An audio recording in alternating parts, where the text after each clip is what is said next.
할렐루야. 우리 교회 예배 속에는 위대하신 하나님의 축복이 임하고 있습니다. 기도드리겠습니다. 거룩하신 하나님, 하나님께서 내리시는 큰 은혜를 사모하며 주께서 사랑하시는 자들이 주님 존전의 머리를 숙였사오니 주께서 내리시는 은혜로 저들의 심령에 가득하며 삶의 손에 발길에 저들의 눈과 귀에 입술에 하나님의 영광이 드러나도록 축복하여 주옵소서. 주 예수 그리스도 이름으로 기도 올렸나이다. 아멘.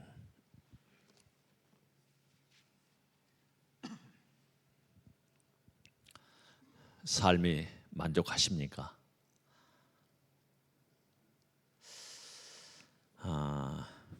모든 분들이 다 바라는 게 있죠. 살면서 나한테는 이런 삶이 좀 만들어졌으면 좋겠네 하는 그런 삶이 나름대로 다 있습니다. 지난주에 어떤 분이 그런 얘기를 하더라고요. 저한테 내가 살면서 돈 좀 마음대로 써보면서 살면 좋겠다고. 돈을 마음대로 쓰고 싶을 때 마음대로 써보고 죽으면 좋겠다고. 누구든지 하고 싶은 일들이 다 있잖아요. 내가 하고 싶은 일들이 다 있어. 그래서 하나님 앞에 기도할 때 내가 그 일을 이루게 좀 해달라고, 또 사업도 잘 되게 해달라고, 자녀들 잘 되게 해달라고, 건강하게 살게 해달라고 늘 그런 기도가 대부분의 많은 분들이 그런 기도를 합니다. 또 요즘 우리 성도님들 병실에서 있는 분들 계십니다. 또 부모님이 또 병실에 계시고 이럴 때 좀 낫게 좀 해달라고요. 하나님 좀 낫게 좀 해주십시오.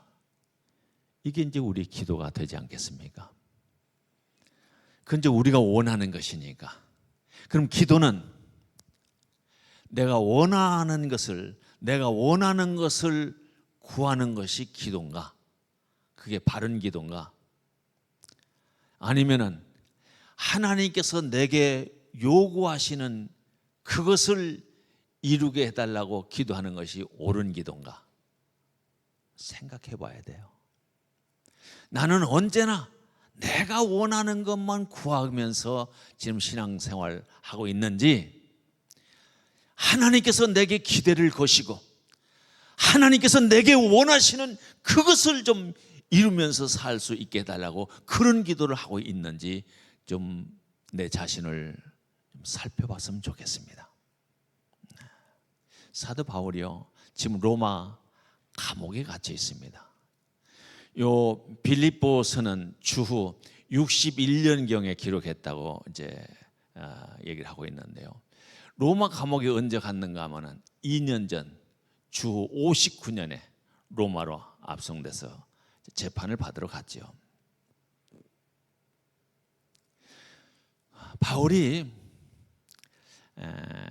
바울이 재판 받을 때 죄목이 뭐였었는가? 여러분 아세요? 죄목이 뭐예요? 바울의 제목은 없어요. 제목을 정할 게 없어. 그런데 사도 바울이 무슨 말을 했기에 그렇게 유대인들이 막 결사대를 조직을 해. 바울을 죽이려고 40명 이들이 맹세를 하는데, 바울을 죽이기까지는 우리가 먹지도 않고 마시지도 않겠다고 맹세를 하고 지금 벼르고 있습니다. 그래서 지금 총독이 가둬놓고 있는 거기서, 지금 예루살렘입니다. 거기서 우리 공회로 좀 불러서 공회의회에서 요청해서 우리가 좀 신문할 게 있으니까 보내셔.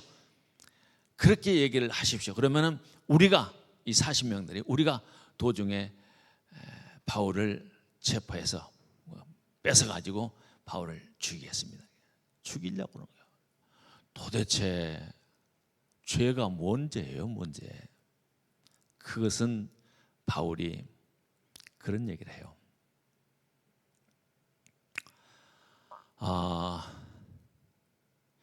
딱 두 가지.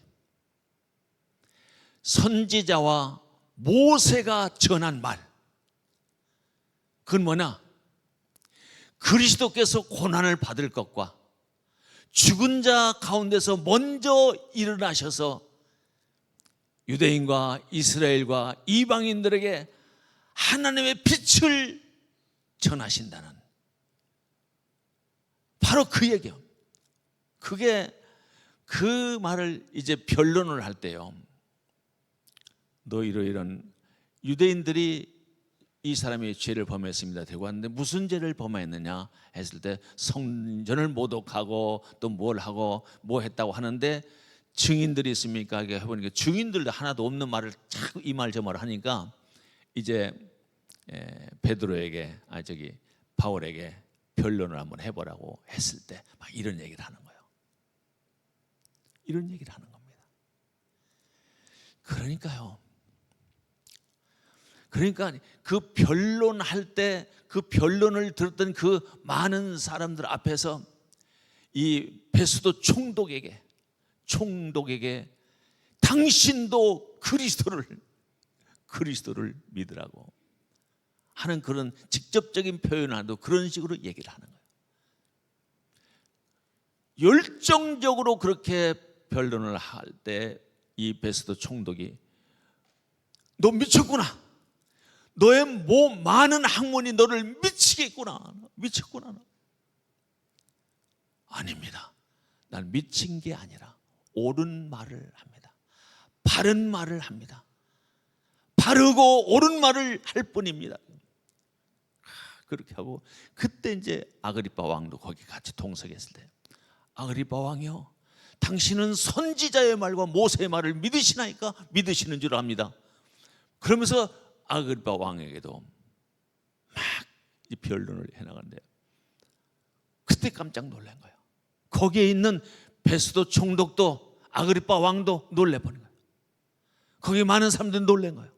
이 아그리파 왕 같은 경우는 이런 말을 해요. 폐해를 하고 난 다음에 바울이 당시에 나는 여기서 재판을 받을 수 없습니다. 나는 로마 시민권을 가진 사람이기 때문에 로마 황제에 가서 내가 재판을 받겠습니다 했을 때 그걸 이제 받아들였어요. 이 바울이 상소만 하지 않았더라도 지금 변론을 하는데 서로 양쪽에서 변론을 해보니까 죄를 질 만한 것이 죄가 아무것도 없어. 그래서 석방해도 될 뻔했는데 상소를 했기 때문에 보내야 된다. 석방할 뻔했다. 당당해요. 왜 그렇습니까? 왜 사도 바울이 이렇게 당당합니까? 오늘 본문 말씀에도 보세요. 내가 궁핍함으로 말하는 것이 아니니라. 궁핍함으로 말하는 것이 아니라 내가 비천에 처할 줄도 알고 풍부에 처할 줄도 알아. 모든 일 곧 배부름과 배고픔과 풍부와 궁핍에도 처할 줄 아는 일체의 비결을 내가 배웠노라. 이게 사도 바울의 아주 당당한 모습이요. 내가 내게 능력 주시는 자 안에서 모든 것을 할 수 있느니라. 얼마나 당당합니까? 왜 이렇게 당당하죠? 바울이 왜 이렇게 당당합니까? 죄인들은 당당하지 못합니다. 죄인들은 좀 용서해 주십시오, 좀 봐주십시오 이렇게 하지 이렇게 당당할 수가 없는 거예요. 죄 없이 하나님께서 왜 로마로 가서 로마 감옥에 이렇게 갇히게 하고 왜 그러신 겁니까? 하나님께서는 그런 말씀을 하십니다. 사도행전 23장에 가서 보면은 거기서 이미 재판을 받을 무렵입니다. 거기서 11절 23장 11절에서 그날 밤에 주께서 바울 곁에 서서 이르시되 담대하라. 내가 예루살렘에서 나의 일을 증언한 것 같이 로마에서도 증언하여야 하리라. 예루살렘에서 증언한 내용, 죽은 자 가운데서 다시 살아났다고요. 주님께서 죽은 자 가운데서 다시 살아나서 먼저 부활하셔서 다시 살아나셔서 이방인들과 유대인들에게 하나님의 빛을 전하리라고 그렇게 말을 하는데, 우리는 이거 그냥 평범하게 들리죠, 이 말이. 그런데 유대인들은 평범하게 들을 수 없는 말입니다. 왜냐하면 표현을 당신들이 죽인 그 예수, 그분께 다시 살아나셨다고 이런 얘기예요. 근데 당신이 죽인 그걸 빼고 죽은 자 가운데서 먼저 다시 살아나사 다시 살아났다는 이 사실은 어떤 것을 증명합니까? 죄인이 아니라는 것, 죄가 없다는 것을 아주 사실적으로 현실적으로 다시 살아나는, 그것이 죽였는데 다시 살아난다, 죄가 없다는 증거입니다. 하나님께서 죄가 없다는 증거로 다시 살리셨다는 그런 얘기입니다. 그렇다면 죄 없는 사람을 죽인 유대인들은 가슴에 찔리는 거예요. 죄인을 죽인 거지 죄 없는 사람을 죽인 게 아니다. 그래서 그 입을 막아버려야 돼. 죽여야 돼. 그런데 40명 결사대까지 조직해서 죽이려고 하지 않습니까? 이제 로마로 압송되죠. 로마로 가는 동안도 놀라운 역사와 기적 가운데 가게 되지만 로마에서 그럼 이제 다른 셋집을 얻어가지고 거기서 이제 갇혀 있죠. 쇠사슬로 묶여 있는 채 간수가 지키고 있고, 쇠사슬은 손도 묶여 있잖아요.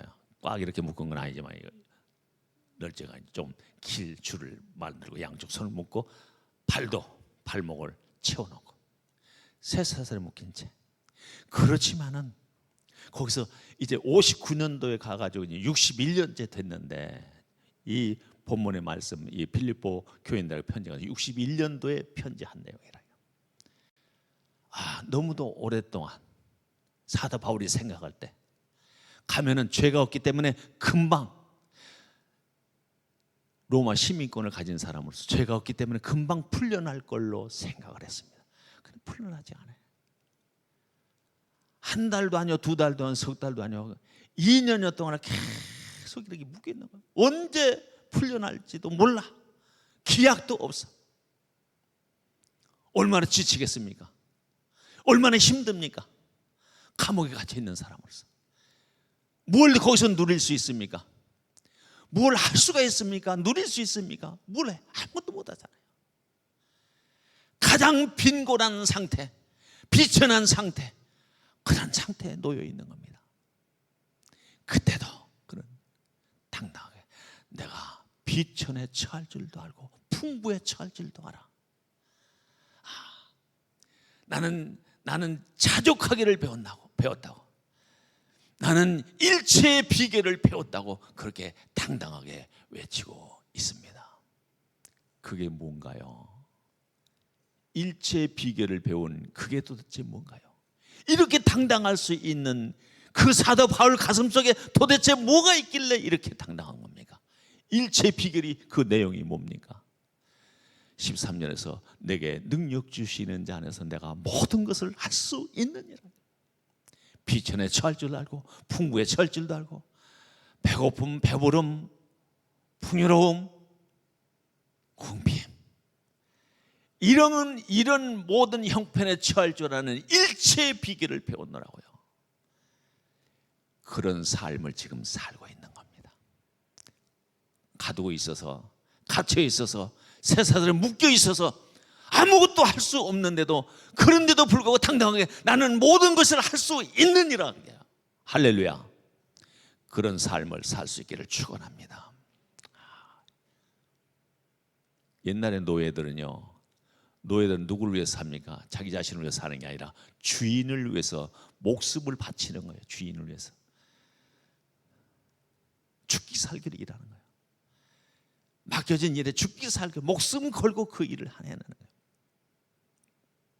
창세기 39장에 보면 거기 요셉이 나오는데 하나님께서 함께 하심으로 요셉이 형통한 자가 되어 형통한 자가 됐다. 하나님께서 함께 하실 때 형통한 자가 되는 겁니다. 아무것도 할 수 없는 노예, 자기 스스로 뭘 해낼 수 있는 그런 사람이 아니라 노예예요. 그런데도 주인이 맡겨주는 일에 다 해내는데 도저히 할 수 없는 것 같은 그런 일도 맡겨주면 다 해내는 거예요. 주인이 깜짝 놀라는 거예요. 하나님께서 함께 하심을 보았더라. 할렐루야. 하나님께서 함께 하심을, 내가 그런 믿음 속에서 다른 사람 알든 모르든 그렇게 산 게 아니라 다른 사람이 볼 수 있는 거예요. 함께 하심을 그렇게 살았어. 놀랍잖아요. 할 수 없는 일을 할 수 있도록 만들어 주시는 거예요. 하나님께서 도와주시는 거예요. 그냥 하나님께서 함께 하신다, 하나님께서 거기에 머물러 있는 하나님이 아니라 모든 것을 가능하게 만들어 주시는 겁니다. 길을 열어주시고 힘과 지혜도 주시고 막힌 담을 뛰어넘기도 하시고 하나님께서 하시는 겁니다. 하나님께서 함께 하시는 겁니다. 사도 바울은 지금 어디에 있습니까? 감옥에 갇혀 있습니다. 감옥에 쇠사슬에 묶여 있습니다. 그런데 바울은 묶인 게 아니야. 감옥에 갇힌 게 아니야. 어디에 있다고 고백합니까? 하나님 안에, 하나님과 함께 그분 안에 있다고. 내게 능력 주시는 자 안에서 내가 모든 것을 할 수 있느니라. 능력 주시는 자 안에서 살고 있는 겁니다. 그분과 긴밀한 교통을 나누면서 살고 있는 겁니다. 여러분, 우리에게 요구하시는 것, 우리에게도 이런 고백을 듣기를 원하시는 줄로 믿습니다. 이런 고백을, 능력 주시는 자 안에서 내가 모든 것을 할 수 있느니라. 자족하기를 배웠다고요. 자족이 뭡니까? 자족, 스스로 만족한다는 게 자족이죠. 완벽한 만족의 상태, 완벽한 만족의 상태. 인간이 살아가는데 이게 가능해요? 여러분, 살면서 지금 완벽하게 만족한 상태로 그런 상태의 삶을 누려보셨습니까? 어떤 분이 이렇게 설명하는데요. 그게 자족이라는 것이 그 말이구나. 어린 갓난 아기가 엄마의 품 안에서, 그 품 안에 안겨서 젖을 만족하게 빨고 있어. 더 이상이 뭐 필요해? 더 이상이 육체적으로, 정서적으로, 정적으로 필요한 게 더 이상 필요한 게 없어. 만족한 상태, 자족. 하나님은 그런 삶을 우리에게 보시기를 원하시는 줄로 믿습니다. 근데 그런 사람이 있을까요? 있더라고요. 그런 사람이. 어떤 사람이? 시편 23편, 여호와는 나의 목자시니 내가 부족함이 없으리로다. 어떤 상태에서도요,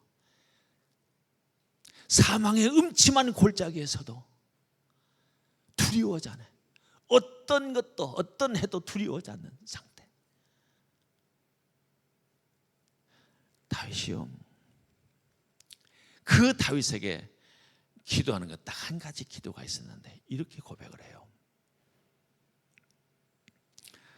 시편 57편 2절에서, 그게 아니라 시편 27편 4절에서, 내가 여호와께 바라는 한 가지 일, 그것을 구하리니 곧 내가 내 평생에 여호와의 집에 살면서 여호와의 아름다움을 바라보며 그의 성전에서 사모하는 그것이라. 사도 바울의 단 한 가지의 기도가 하나님 앞에서 살면서 그 성전에서 늘 사모하면서 사는, 함께하는 복된 교제. 이게요, 인간이 살아가는데 신앙생활 하는 사람들에게 영적으로 포만감, 더 이상이 필요한 꽉 차는 포만감, 가득 찬, 영적으로 실제적으로 더 이상이 필요치 않아. 만족해. 사도 바울이 그걸 고백하는 겁니다. 아무것도 염려하지 말고 모든 일에 기도와 간구로 너희 구할 것을 감사함으로 하나님께 아뢰라. 그리하면 지각에 뛰어난 하나님의 평강이 그리스도 예수 안에서 너희 마음과 생각을 지키시리라. 그렇게 고백을 하면서 또 이런 얘기를 합니다. 무슨 얘기인가 하면 끝으로 형제들아. 그 말 끝나고 난 다음에 끝으로 형제들아. 뭘 요구하는가?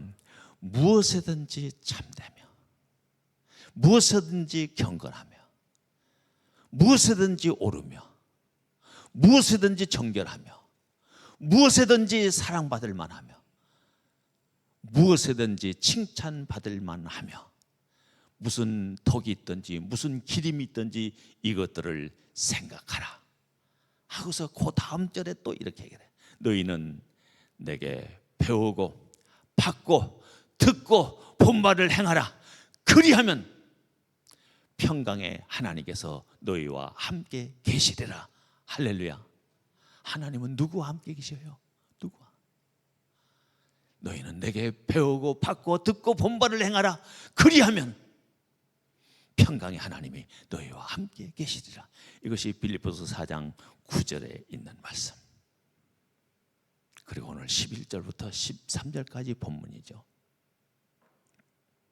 놀랍잖아요. 우리는 뭐요? 좀 구할 것이 복잡하잖아요. 여러 가지로. 오직 나의 가는 길을 그가 하시나니 나를 단련하신 후에는 내가 정금같이 되어 나오리라. 욥은 고난 받을 때에도 그 엄청난 고난 속에서도 나를 단련하신 후에는 내가 정금같이 되어 나오리라고. 이게 누구의 입에서 이런 고백이 나옵니까? 영적으로 꽉 차 있는 만족한, 하나님과의 관계에 만족한 믿음의 사람들의 입술의 고백입니다. 이런 고백이 있는 삶을 살 수 있기를 축원합니다. 하나님께서 그걸 보기를 원하죠. 우리는 뭔가 좀 부족하잖아요. 참 아까도 얘기했지만 돈도 부족하고, 마음대로 쓸만한 돈도 부족하고, 건강도 부족하고, 관계도 부족하고, 지식도 부족하고, 참 부족한 게 많아. 부족한 게 많아. 그런 결핍의 상태. 이 결핍은 어디에서 오는 겁니까? 어디에서 이런 결핍이 와요? 어디에서? 영적 만족감이 없을 때, 영적으로 만족하지 못할 때 이런 결핍이 오는 겁니다. 이런 결핍이 느껴질 때는 내 믿음이, 내 신앙이 아직도 하나님의 성령께서 이끄시는 삶이 아니라 사단이 교란하고 가로막고 답답한 그런 현실에서 내가 살고 있다는 증거입니다. 하나님의 임재, 하나님의 임재, 하나님의 함께하심, 그분이 내게 오셔서 그냥 있는 겁니까? 그냥 존재하는 겁니까?